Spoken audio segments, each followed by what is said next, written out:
Welcome to abombtozzzax. With me, Colin Hoult. And my friends, Dan Snelgrove and Jamie Firth. Here they come!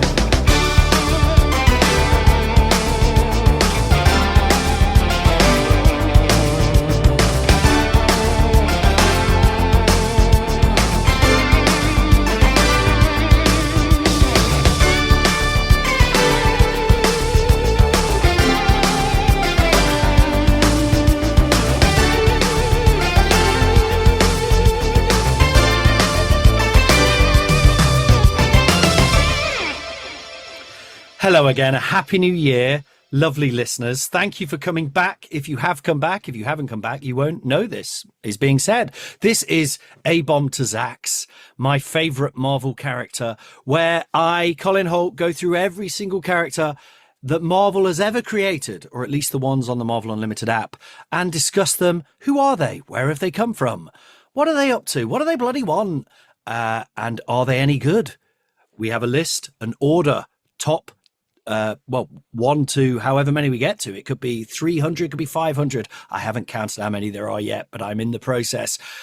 Joining me, my dear friends, this time it's the wonderful Dan Snelgrove. Hello, Dan. Hello there. How are you? How are you, my friend? Good to see you, buddy. We've seen each other over Christmas, obviously playing Hero Quest and Pandemic Legacy, because that's the kind of cool dudes we are. Yeah. But this is our first time back on the pod. Oh yeah. And slightly change the format, as I do pretty much every week.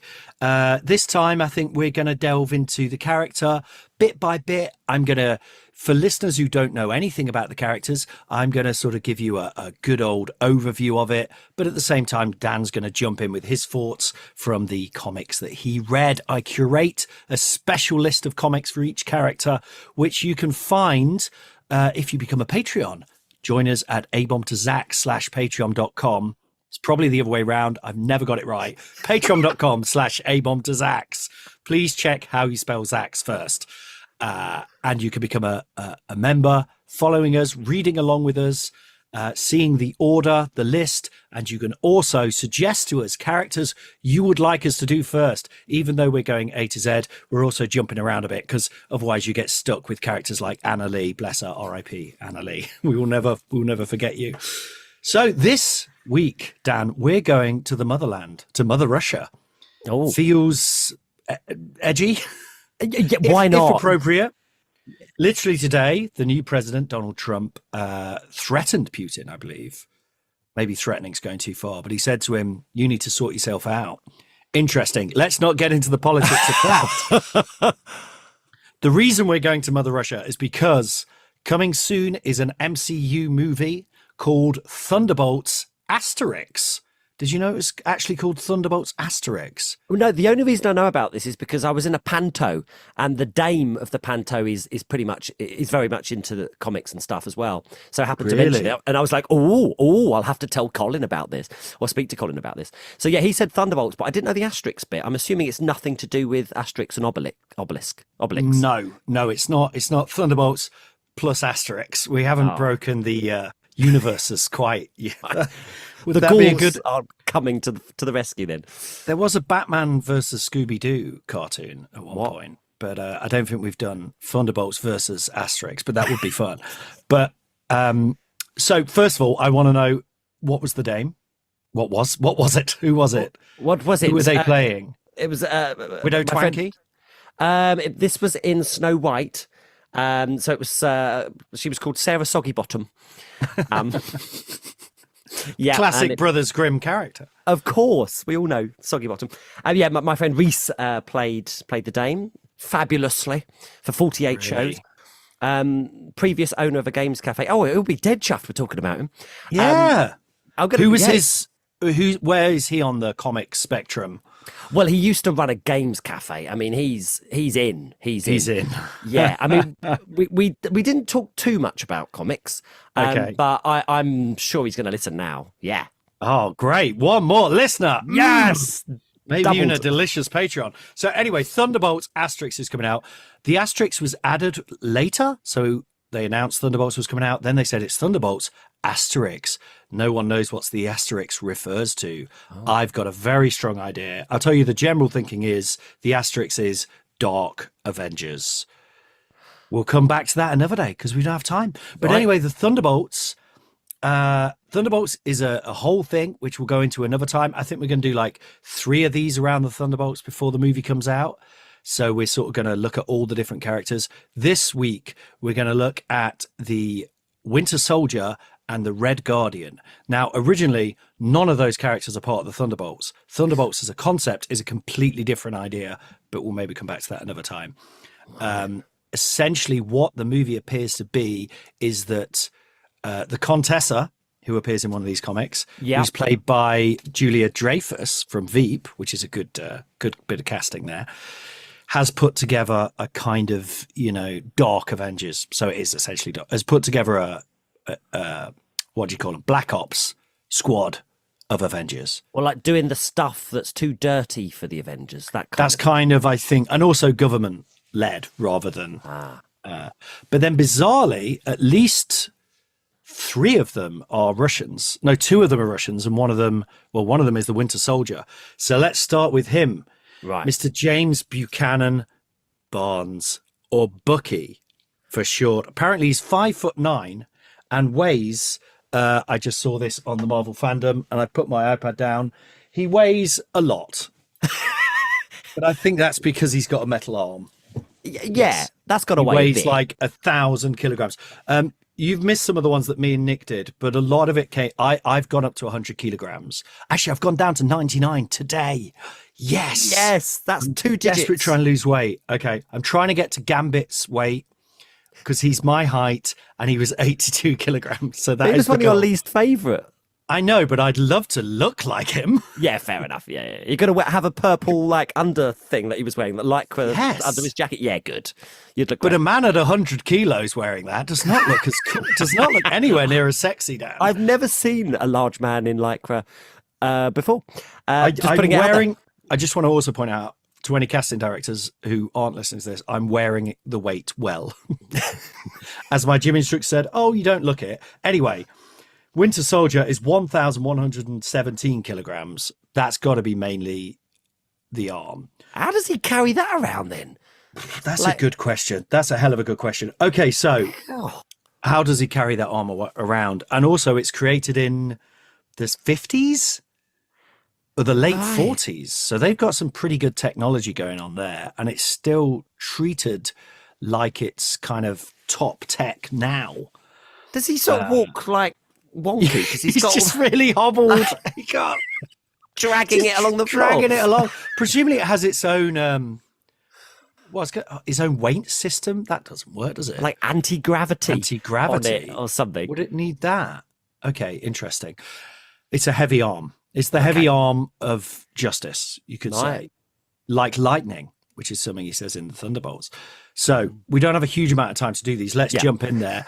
So first question, have you seen Captain America and the Winter Soldier? I did Oh, hang on. Is this the one with the Avengers and they end up fighting each other? And no, that's Civil War. Oh, no, I've only seen that. No, I haven't seen this. Oh, Dan, you would love Winter Soldier. I went to see it when I was doing a play in Liverpool at the Royal Court. Not the Royal Court London, as my agent at the time went, I think it's basically the same. It is in no way connected to the Royal Court London, but it's a low...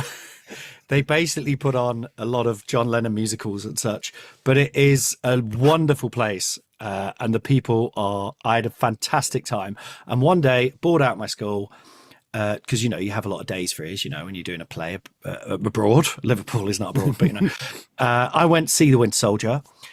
In fact, Kat was there. My wife was there. She'd come up to see me at that point. And it had that lovely moment that you rarely have in a movie, or even, or especially a Marvel movie, where you turn to the other person halfway through and go, this is really good, isn't it? It really, normally with Marvel movies nowadays, I turn around and go, oh no. It's one of or like, the Batman Forever moment. I remember going to see that with my friend Paul. We were big fans of the Tim Burton ones. And it starts where Alfred says, do you want some food, sir? As he's about to get in the Batmobile, and he says, I'll get drive-through. And I just looked at my mate and we just went, oh no. Anyway, this was the opposite of that. So it's proper spy 70s. Dan, you would love it. I urge you to watch it. And that's where this character turned up in the MCU. Anyway, I just wanted to hear if you knew about the Winter Soldier from that. So you don't know that stuff. So Winter Soldier is, he was created by Ed Brubaker, right? He was a very popular crime noir spy type writer who was working for Marvel before, but he does his own things like Criminal. You'd love that stuff. Definitely. Right, yeah. Noir, you know. Anyway, he came on to Captain America. Immediate thing he does is has this character called the Winter Soldier who keeps appearing, sniping people, this deadly assassin. No one knows who he is. And gradually you reveal, we understand it's Cap's old sidekick, long dead, Bucky. Well, so he was a goodie. Yeah. So Captain America. Yeah. Who I love because he was created before the Americans went to war with the Nazis, and he was created by Jack Kirby and Joe Simon as an anti-Nazi punching Hitler character. And this was while quite a lot of America was quite pro-Nazi. So I will always love him and them for doing that. In the first issue, he has a sidekick. And it's literally like the main picture is Captain America punching Hitler. And in the corner, you've just got, and Bucky. And Bucky's a sort of 12-year-old boy in a mask saluting. You didn't know this? Oh, this is fun. No, I never knew Captain America had a sidekick. Okay, well, and it's very weird and laughable. And the whole Captain America having a sidekick thing in a modern context is quite funny. Because, you know, post Alan Moore Watchmen, you can't help but see it as deviant, incredibly negligent. He's literally taking a boy into war. Do you know what I mean? Into combat, into armed combat. Right. But is it like the Boy Wonder? Yeah. And I was thinking about it. And actually, in the context, it was very different back then because now, obviously, it's all postmodern and, you know, comics are mainly read by people of our age. But then they were almost always read by kids. And so it's just the idea, you know, because Robin's meant to be 12 when he's first in Batman. Literally 12. That's even, you know, when you go to 16, you're like, yeah, I guess at 16 and they're, you know, you could do a kind of kung fu. They've been trained and had this sort of terrible upbringing. And that's what they kind of tend to do now. But originally it was just a boy who just joined him, whose parents had been killed as well. And it's like, and in both cases, they find them unmasking and go, Steve, you're Captain America, you know, and then they go, well, okay, I suppose I could, they don't say this, but it's like their thought process. Well, I suppose I can't kill you. So I'm going to have to like make you my, what process do I take? But at the time, my point is at the time, really with those comics, they were just like, you know, Captain America or Batman is your dad or your big brother. And so they put in that character as if you, the reader, as in a 12-year-old boy. Yeah. You know what I mean? That's the thinking. So there's nothing We weird. did actually talk about something like this in the Panto again, about like, I think because there were so many kids around, it was, and they were like just ever present, full of energy. And we were like, okay, how many 10-year-olds could you take on at once before they overwhelmed you? Like, you know, and like, or 12-year-olds or whatever. And we all settled on our number of what it would be. I can't remember. If it was like a sort of Night of the Living Dead, but it was just 12-year-olds just charging suddenly turn and destroy society. Exactly. Yeah. Like how many? And I think I settled on like I would use one as a weapon. I'd pick them up and start swinging them around, and they're pretty heavy. But I think 12-year-olds I couldn't do that. I think it was about like 8. I could perhaps. Okay. Even 8 might be a bit big. I don't know. Yeah. But my point is, a 12-year-old, like a single 12-year-old, are they fighting that Nazis? Yeah. Okay. Good question. Okay, I'm going to come back to them in 1 second. So, they fight the Nazis all through the war. Then Captain America stops. Superhero comics essentially go out of fashion once the war ends. Marvel brings back the superheroes with the Fantastic Four, the swinging 60s, sci-fi. It's all cool again. Doctor Strange, hippies, psychedelic, all that stuff. They bring back Captain America, who was an old Marvel character. It wasn't even called Marvel then. It was called Timely, I think, or Atlas. It's either one or the others. It was called both at different times. Anyway, he comes back. Captain America comes back with this backstory. He's found frozen in the ice by the Avengers. And when he wakes up, the first thing he says is, Bucky, no! And poor old Bucky, it turns out they jump on a sort of missile plane that's headed to destroy Washington by Baron Zemo, who's one of his enemies. They both jump on it, but Cap conveniently falls off, whereas Bucky doesn't, and the thing explodes. Bucky's dead. So that's it. He's dead, right? And he becomes a joke, and not a joke, but do you know what I mean? Like the whole idea of Bucky in the modern age is so ridiculous. He'll never come back, right? Mm-hmm. Ever. Mm-hmm. He is one of those Bucky, Gwen Stacy, Spider-Man's first girlfriend, the second Robin. These are kind of characters who are dead and they will never come back. Anyway, cut to 2000 and whatever it was. Ed Brubaker does the unthinkable and brings back Bucky. Unbelievable. And as the Winter Soldier. So he does two interesting things here. And I love that Ed Brubaker took on the challenge and did it really well, I think. We'll hear your thoughts in a sec. First of all, he says his arm was blown off by the blast. He fell into the water too. He doesn't have super soldier serum. He actually has no superpowers at all, Bucky. So it's even worse that he's taken him into combat. It's not even like he's... Oh, right. Because I just assumed they were both two super soldiers then. No, he doesn't even give him any of it or anything. He's just like, come on. Yeah, let me have a bit of your super serum, mate. Nah, you'll be all right. Just drink your Coke. Right. Yeah. Let's just get you high on amphetamines. Have some sugars. So yes, then he's found by a Russian submarine. And they do this whole thing where they say, does he have powers? We're trying to extract the serum from him. So they recognize it's Bucky and they're like, oh, we can get stuff from this. But they realize he doesn't have a super soldier serum. So they decide, okay, we're going to turn him into an assassin, which is quite a big leap to make. They could have used him as a hostage. Obviously, this is during the Cold War, right. Russia and America. Well, it's literally just after World War II. So Russia and America already becoming enemies, communism versus capitalism and all this stuff. So that's one thing Ed Brubaker does. The other thing, which I think is cooler, he goes, okay, how is it possible this kid was allowed to fight the war? How do we make this feasible even in a Marvel level? Mm-hmm.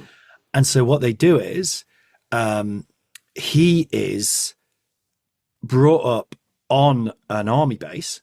I think his dad, I maybe remember this wrong, but I think his dad was a soldier who gets killed. He's got no family, so he's brought up on the base. Right. So he's into fighting from the beginning. He's got a crazy killer personality. He's basically like a psychopath, which is quite fun. So he's not this cute little boy. He's if they didn't sort him out, it's like we need to talk about Kevin. If they didn't sort out, he would be killing people. He's going to be a serial killer or something like that. Do you know what I mean? Right. They train him and train him and train him. They also make it that he's 16, so that makes a big difference. Or I think 15 becoming 16. Okay, yeah. There were soldiers who were 15, lied about their age, 16, lied about their age. Do you know what I mean? Did you have to be 18 or 16? I think 18, maybe. I'm not sure, but yeah. So anyway, James Buchanan Barnes, and then they deliberately train him up. And the interesting twist is they train him to be this commando, under the wire, slitting throats, right? Absolute monster, which is kept secret. But he has this laughing, joking, actually inspiration, I'd say, from the comedian from Watchmen. Weirdly, the two things have like informed each other backwards and forwards through time, if you see what I mean. Yeah. Anyway, so he's a trained killer. He's like Black Widow or something like that. And then Captain America, who's been given this super soldier, and is this sort of like big not lumbering, but you know what I mean? He's a farm boy type. Well, no, he's from New York, but he's an all-American, innocent, apple pie guy. Mm-hmm. They give him Bucky. We really want you to take this guy under your wing. You're gonna help train him, and it's going to be this symbol that you're showing, like almost like the opposite to Hitler Youth, I guess. That you're that kind of thing. But they've sort of set it up, and Captain America is almost the innocent, that doesn't realize that this is this murderous kid. Right. And when they're going in and Captain America's throwing his shield and I'll stop your evil plans, he's sneaking under and like getting the intel and slitting a couple of throats. Oh, there was a graphic of him, like in one of the comics I've just read, of a bit of throat slitting, I think. A lot of that. Yeah, as you say, behind enemy lines, and looks a bit savage. Dark as hell. Yeah. So that's what he did, Ed Brubaker. And that is the Winter Soldier, essentially. And then he becomes this KGB agent. They keep putting him in suspended animation because when he's out for too long, he starts to remember, because he's been brainwashed, sorry, I should say. He's been programmed. So they give him the metal arm. He's starting to remember that he can hardly walk. With this, it's like my mum coming back from Iceland.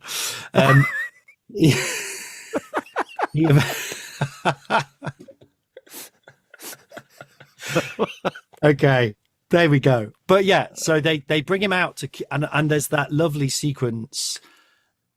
So that one you read is where Captain America's reading through the reports, so that this has been kept from him. So the other thing is S.H.I.E.L.D. and the government kind of know this. Did you read this one? Yes, because it's all Captain America gets the dossier or something. Exactly. And he's not happy. At the end of it, he's not happy. So he's just found out that Bucky's alive in that? Yeah, and he's never been told. And they kind of know. I see. And it's been kept from him. Which is also cool. I did really enjoy in that one that they were talking about the secret missions that they were sending Winter Soldier on. By they, I mean, the Soviets. Yeah. He assassinated this one, assassinated that one. Oh, but they say, right, he's got his American ways and his American accent. So he should be able to just slip back into American society. And there's a little cutting saying, as we thought, he managed to just slide back in perfectly well. He's got a massive metal arm. I guess he's... How did that work? I guess he's just wearing a sleeves and a glove. Right. So they don't see the metal arm or the big Soviet red star that's on the shoulder. I guess that's under his shirt. That's under the shirt as well, right? But surely, I mean, we're talking about late 1940s tech. It must have at least gone or something. Did he have to do that to cover it up? Like every time he just made the little noise with his mouth. I'm doing that. He could have just put it in a sling, couldn't he? Because he's Oh yeah, what like Private Jones from Police Academy. Yeah. My friend got a birthday message from him the other day. What? Anyway, we don't have time for that.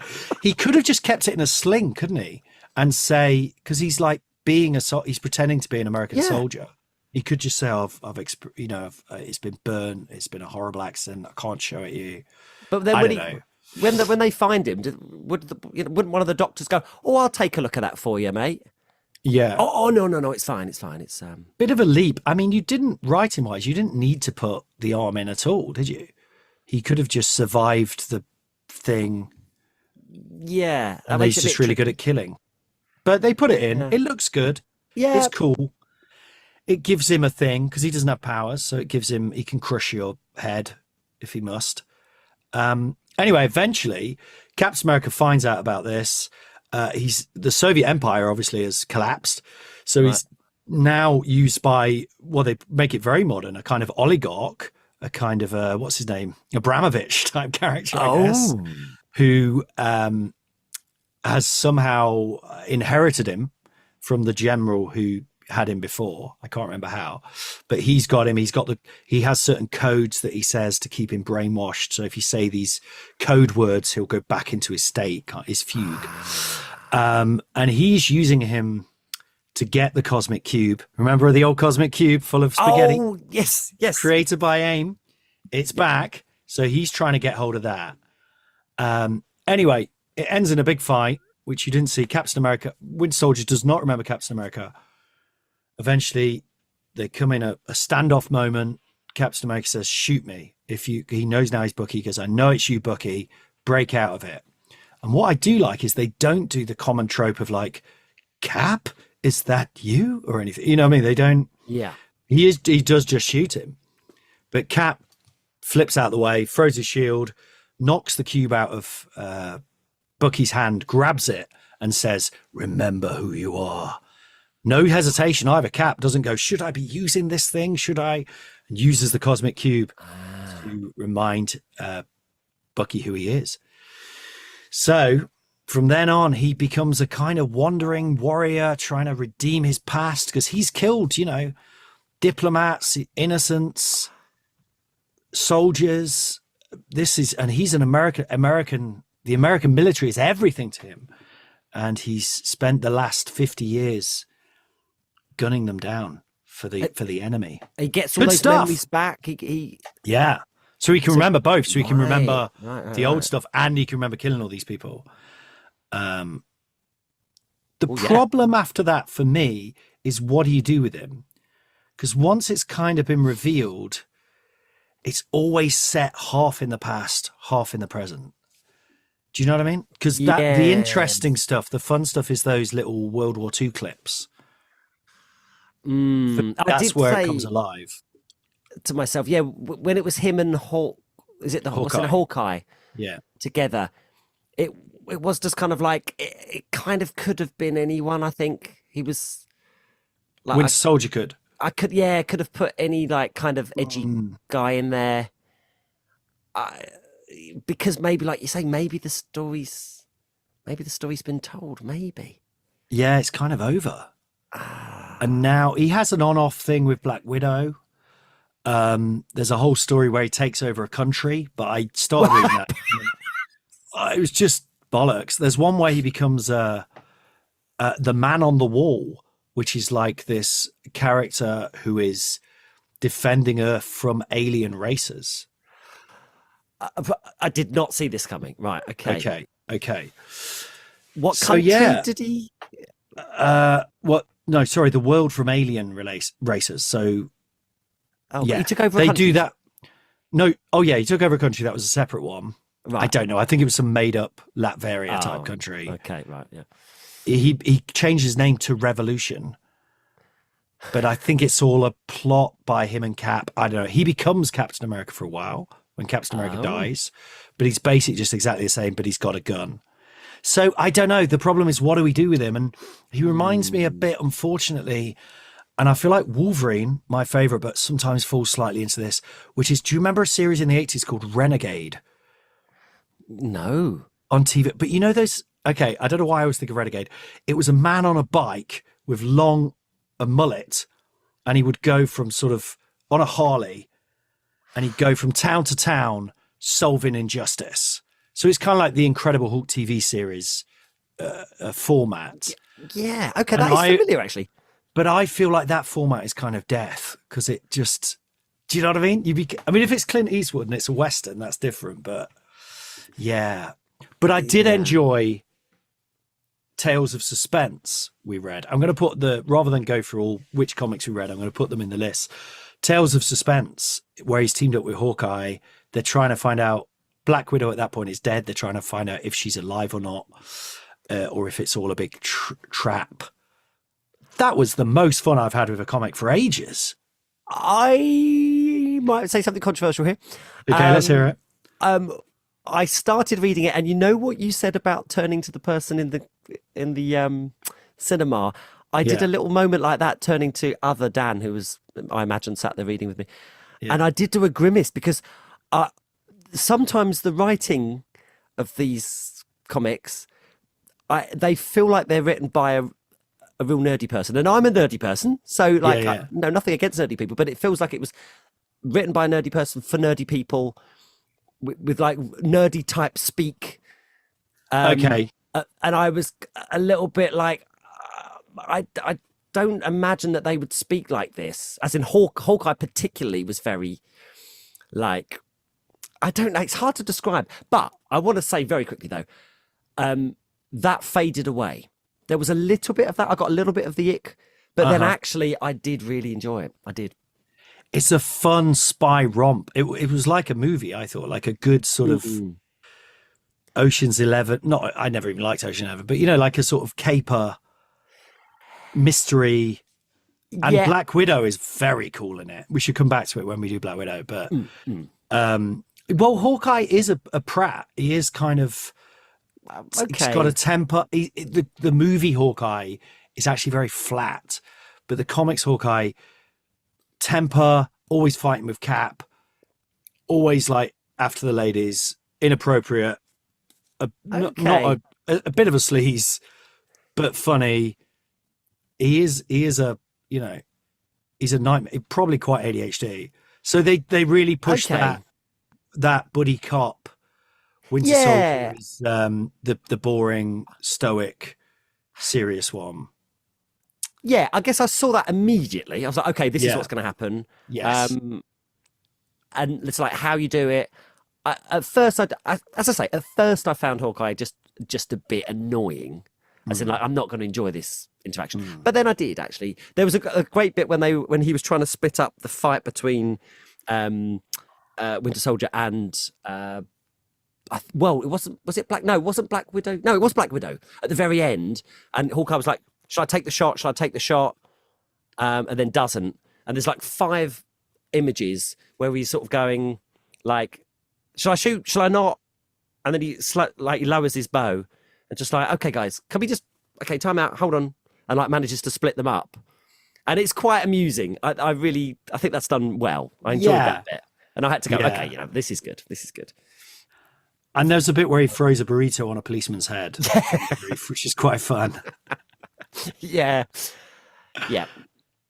I did enjoy it, but I think in that story, I did feel the kind of what I just said about Winter Soldier, which was like, this perhaps could be any kind of character like that. Yes. And for that reason, I think, he's going to get low for his longevity. Yeah, and talking about him, that psychopathic killer kid element, that's more fun, isn't it? Yeah. Push that. Yeah. Like, don't have him be all like, what have I done? And remorseful. Have him be like, just back into killing. I don't know. Like, does that ever flash back? Does that ever like take him over again? So moving on to Thunderbolts, the comic, he's a bit more that way, right? He's a bit more fun. He's more fun. He's a bit more jokey. He's put in a team together to fight the Red Skull, to find the Red Skull and finally kill him for good. We get a lot of Nazis. Feels very appropriate at the minute. They talk about something about how you can't always tell when Nazis are Nazis or something, or something about people cosplaying Goebbels. It's January 2025. We'll see how that plays out. So you've got Bucky and Contessa, who is a S.H.I.E.L.D. character, who has a twist in this story, which I did not see coming, which is a bit of fun. Character called the Destroyer, who's a Golden Age character, who's now Sharon Carter. Now I'm just saying stuff at you. Anyway, at some point, with our remaining minutes, at some point they're in this big base, they're fighting the Red Skull's armies. You see a shadowy figure with a big shield leaping from the sky. Bucky says something like, don't worry, help's coming. And they all go, yay, it's Cap. But the lights come on or whatever, or somehow he just walks out of the shadow. It doesn't really work in real life, does it? Only in the drawing. It's not Cap, it's the Red Guardian. Russia's answer to Captain America. Who I thought in this story was really good fun. Yeah, I mean, you could tell... only seen this, have you? You haven't seen this is all I've seen. Okay, fine. Of Red Guardian. So yeah, you could tell he was the Russian answer to Cap. I mean, he had a beard, so there you go. He was a lot bulkier, as in more muscly. Yeah, he was tougher looking. He still had his shield, didn't he? He could do all the things Cap does when he's chucking his shield around and stuff like that. But his one had his like star on it. Oh, in fact, hang on. Cap's has a star. Yeah, just different colouring. Oh, So right. it's essentially, for you, just Captain America with a beard. With a beard, yeah. Different colours but and red. a Russian accent, presumably. So that immediately feels a bit like, well, that does feel a bit lame. Just having Okay. the same. It's a So- rebranded version, but Red Guardian, when he first appears, his real name is Alexei Shostakov, not Shostakovich. no. He's also my height, and he is 88 kilograms. So that's a perhaps more possible thing to go for. So when he first appears, I'm going to tell you very quickly, because you didn't read the Avengers, right? It's quite mad because it's full like Reds Under the Beds terror type situation. It's the 1960s. You see, it's so weird. You have a Chinese communist, but they never say they're Russian or Chinese. They always just sort of hint that. But you have clearly a Chinese general and a Russian general. The Russian general is kind of lounging in this chair like, why have you brought me here? And the Chinese, I won't do the Chinese accent, but the Chinese general tells him he's going to show him the psychotron, which is their ultimate weapon to defeat the West, the decadent West. Right. But first, I have this. It's a terrible plot. But first, I want to show you this guy. Come on out, Red Guardian. The Chinese character says this. Red Guardian comes out. He goes, he's actually one of your people, but it's really weird. I don't know why a Russian has been created by the Chinese. Needlessly complicated, was it? Unnecessarily complicated. Wow. And then he goes, we will use him to defend the psychotron. And then the Russian Guardian says, no, I want to see him fight Captain America. It's really like, okay. And the Chinese guy, to his credit, goes, well, yeah, but why? Because that's going to bring loads of heat on us. And we're trying to create the psychotron to take down the West. No, I want to happen. So anyway, the Avengers end up turning up. But it's not Cap. It's actually just Hawkeye and Hercules. They get in a fight with the Red Guardian. Okay, now the Red Guardian at this point doesn't have a beard, has basically the same costume, doesn't have a shield. He has something which he says is even better than a shield. Can you guess what that shield. might be? Is it a spiky shield? A shield with a gun on it? What, you throw it and it's just like, just Yeah. kills your people as well. He has, I wish I could remember the words, but he says something like the most devious weapon of all or something. A flying belt buckle. A flying belt buckle. He takes off his belt buckle and then throws it. He throws it at people, knocking them out instantly. He fights. They send the Chinese general sends in a bunch of soldiers with guns to show him how impressive Red Guardian is, and he immediately goes, "You didn't expect the belt buckle." He takes off which is just, I guess it's a disc, but it's really small. Anyway, I mean the whole Captain. Does he have to take his belt off in order to have to? Because that takes a while, doesn't it? And then his trousers fall down. He's just waving it around. I've got you. No, it unclips, apparently. It unclips. But Okay. it's funny because, like, with the whole Captain America shield thing, I know they're trying to explain it with it's vibranium, blah, blah, blah. But actually, it's like, well, how would that ever work? Him throwing it, hitting things, hitting someone else. But this is, right, let's make something that's even less likely to make sense on any kind of physics or whatever level. It's the deadly belt buckle. So he takes it off, throws it, knocks people out. Anyway, what happens is Hawkeye again is looking for Black Widow, who has gone missing. This is early days of Black Widow, where she still wears like a sort of fishnet tights and a mask. Wow. Very different Black Widow. He finds her. Red Guardian's there. Oh, the Psychotron, by the way, is just a big room. You go in it and you see something that scares you. That's how they're going to take down the West. It's going to take a while. There's quite a few people, in America. One by one, they're going to be led into this room. Just trick all the people into like the president. And roll up. Come on in this. Yeah, you'll win a prize if you go in this room. It's the thing I fear most. Scared. Yeah, but then you come out and be like, "Phew, what was that?" It's just basically they've basically created a fun house, a very elaborate ghost train. Can't see Anyway. it working.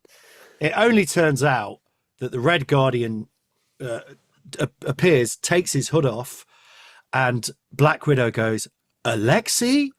And Hawkeye goes, you know this creep? And she says, he is my husband. Wow. Unbelievable. Right. So very quickly, I read briefly, Red Guardian, he has no powers, by the way, just to confirm that. He's just got a belt buckle. He comes from, he's a top fighter pilot, test pilot. Black Widow is a top ballerina. The Soviets go, well, he's got to be, clearly they're the best people to be spies for us. Yeah.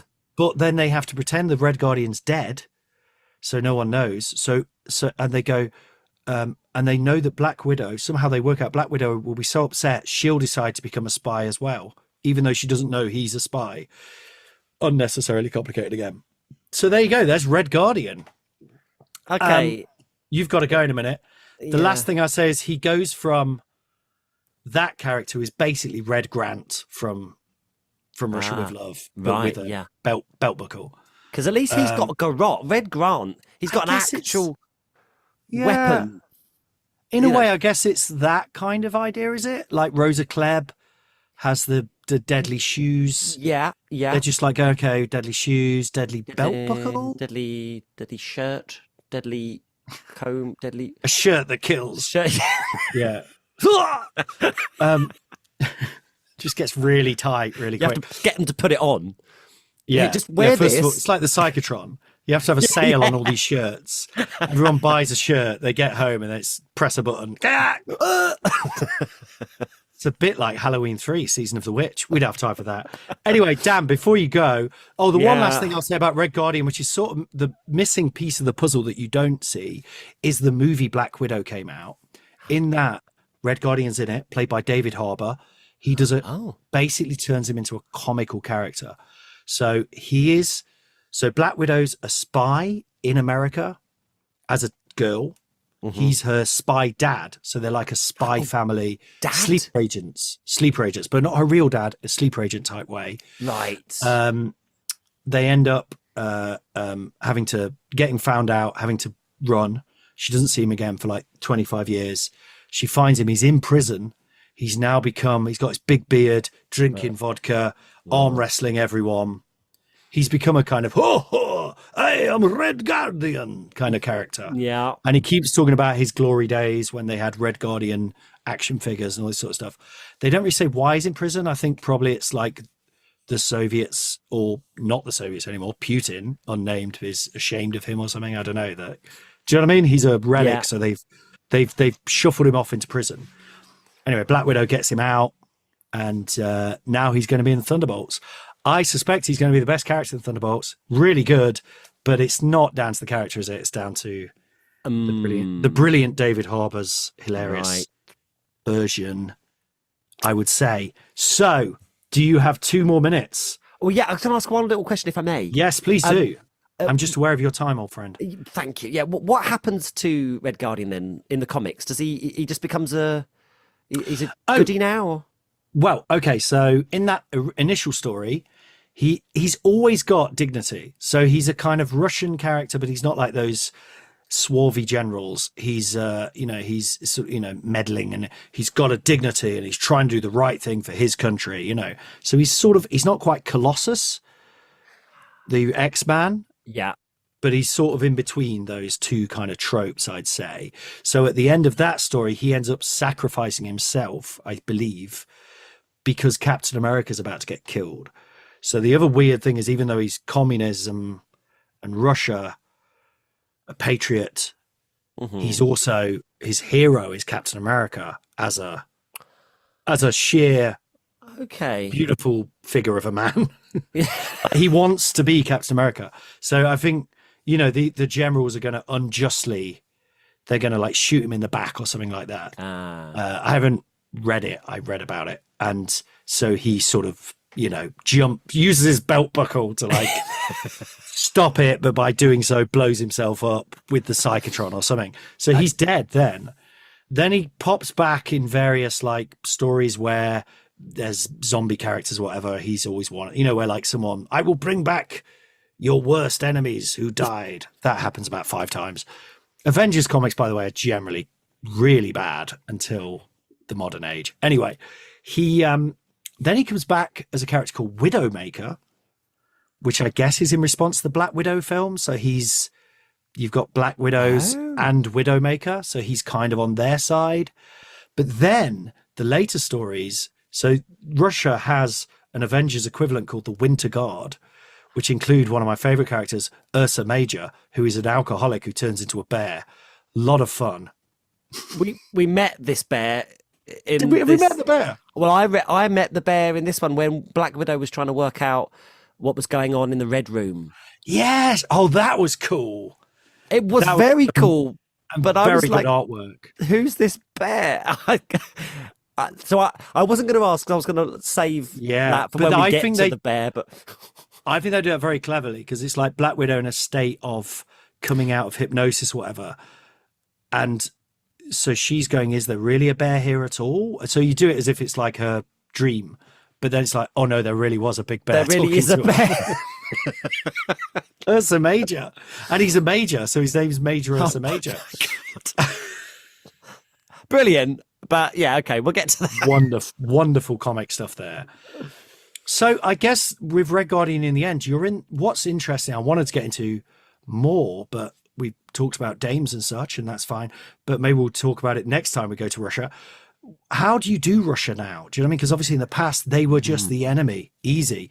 Then they kind of became our friends for a long time. So any Russian baddies had to be like, we still believe in the Soviet, even though we've been betrayed by thingy, but by Glasnost, is that what it's called? But now you're like, oh no, oh dear. Which I think they do well in Winter Soldier with the oligarch. Is interesting. They do touch on it, definitely. So I think Red Guardian now, what they're doing with him is he's in a place where he is against what has happened to Russia. Right, so he is, presumably he's been in suspended animation as well, because he must be like 100 as well. But so he has sort of become this wayward, random warrior. A Ronin. In fact, he becomes Ronin at one point. I haven't got time for that. Oh. But ultimately, he's kind of fighting against what Russia has become, i.e. the Putin oligarch type thing. Right. And in one story, which is really funny, he's trying to get these tapes, which will give all the information on all the oligarchs, as in all their secrets exposed. Right. Okay. Well, that's pretty I like fun. That. Yeah, that's a good angle. Yeah. One thing I say with the comics, they don't quite manage to hit the comedy that they do in the Marvel universe. So they've sort of taken a bit of it, which is basically the beard and the sort of general olderness, but they haven't really taken. But he's actually quite a dark, serious, and quite manipulative, backstabbing, but for the cause. So he at one point is working with the other Black Widow, who we'll get to, and sort of abandons her. To get, do you know what I mean? Like stabs her in the back so that he can get the tapes and that kind of stuff. I like him a lot, but okay, yeah. All right. Well, I'm glad to hear about this, because all I thought it was okay. Captain America put a beard on him, and now he's Red Guardian. I was like, No, there's much more. So well, but because of the film, I don't always like the films changing the comics. Do you know what I mean? Where they sort of like try and make it. One of the most egregious examples, I think, is Nick Fury, who's played by Samuel L. Jackson in the movies, which is cool. He's great. It's really good. Works.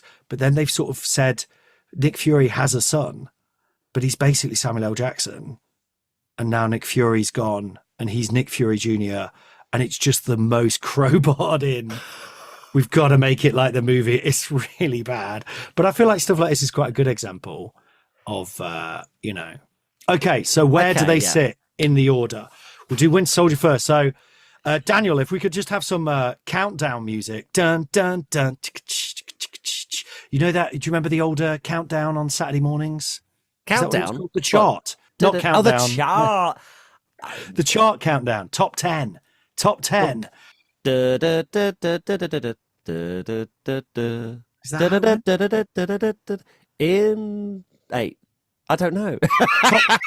Top 10 tracks. Like Top the 10 songs. Yeah. Yeah. Oh, I remember God. that. I might be singing one from the 60s or It's something. like another country, isn't it? It's like another world, the past. Right, so in 10, we have Shambling Mess, Zombie. In 9, Fripping Away, it's Dan's Choice, The Abyss. In 8, it's Spooky Agatha Harkness. In 7, Blind Love of the Thing. It's Alicia Masters. That sounded eggy. At 6, Deadly Psychic Arsehole, Shadow King. At 5, Weird Druggy Spaceman, Adam Warlock. At 4, Machiavellian Space Woman, Abigail Brand. At 3, Ponzi Millionaire turned Angel of Death, The Angel. 2, Ancient Egyptian shape-changing weird smile man, Apocalypse. And finally, at number 1, still the master of magnetism, the Magneto. It's not called the Magneto, is it? So where do we put him? That's the top 10. Do they make it into there? I'm not sure. I'm not sure he quite does. I mean, like I like the backstory, but I totally agree with you on this. I think it feels like it's done. So the longevity thing, he's got low marks for that. Yes. What do we do? Would you put him above Gambit?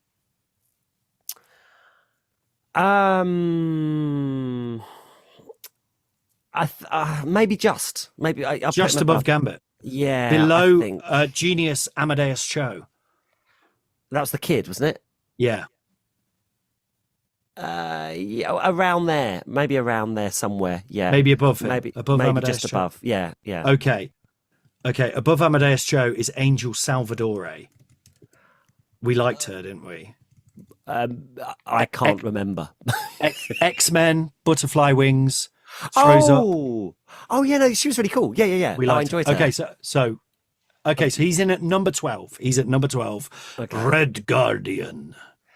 I'm gonna have to take your word for this because I was going to put him really, really low. But Okay. I think you're gonna have to. I think I'll let you place him because he sounds like he's got a lot more. Yeah, there's to a him. lot to him, isn't there, as it went on? But should we go above or below Absorb? Should we go one below Absorbing Man? How's about that? Who's below Absorbing Man? Terrax, who's a kind of Thanos ripoff. Oh right, okay. All right, fine. Okay. Yeah. I'm going to put him at 20. The Red Guardian. That sounded a bit more like Gimli, didn't it? We ate meat on the bone. With my sword, my bow, and my belt buckle. And and my flying belt buckle. They should bring that back. The thing is, what's weirder, in one of the later comics, he says he's fighting a guy who does have a shield, who's kind of his replacement. And he says, you still use the shield. But he says, I've always preferred the boomerang. And then gets out a boomerang. So I don't know where. I mean, that's not even remotely Russian, is it? Confirmed. No, not Russian. Wonderful. Well, Dan, I'm going to have to let you go, old friend. Yeah. It's been absolutely lovely. Yes, it has. I'm recording with Nick Crick in a minute. We're going to keep jumping around who's recording with me, depending on who's available, blah, blah, blah. Next week, we're going to meet Anthem and the Order, a very little known 10-issue miniseries from the early 2000s, which is so boring. There you go. So listen to that. But it will be fun as talking about them, I think. Yeah, lovely to see you, Dan. You too. See you next week. Don't forget patreon.com/abombtozzzax. Bye. Bye. You have been listening to abombtozzzax, my favorite Marvel character, with me, Colin Hoult, and my friends Dan Snelgrove and Jamie Firth. There they go! Please remember to support us at patreon.com/abombtozzzax.